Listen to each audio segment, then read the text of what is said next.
शास्त्र आज्ञा करता है, जिस दिन से गर्भ आ जाए उस दिन से माता पिता को ब्रह्मचर्य रहना चाहिए। क्यों?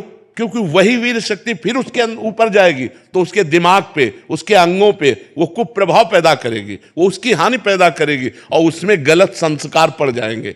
कौन मानता है? शास्त्र जो आज्ञा करता है अगर उसके अनुसार चलो तो आज सब सुखी हो जाएं। पर शास्त्र की आज्ञा का कहाँ पालन हो रहा है? बोले प्रातः काल उठना चाहिए, ब्रह्म मुहूर्त में उठ करके गुरुजनों माता पिता के चरण छूने चाहिए। कौन मान रहा है? प्रातः काल उठ के रघुनाथा, मात पिता गुरु नावै माथा, मातृदेवो भव पितृदेवो भव अतिथि देवो भव। कहाँ गया?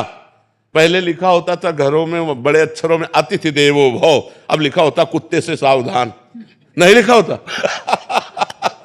तो हमारे जो शास्त्र कहते हैं उस पे हम क्यों लगाने का अधिकार नहीं करते?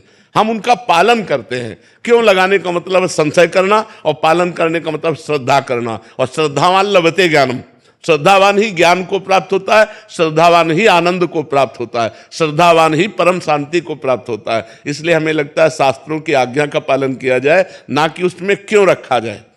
बस समझना है, हर भाव को समझना है। शास्त्र मर्यादा है। जैसे देखो, कहते हैं हम सब एक हैं, हम भी कहते हैं सब एक हैं। अब एक पिता के दो पुत्र हैं, एक बड़ा एक छोटा है। अब छोटा वाला बड़े के पैर छूता है, छूता है ना।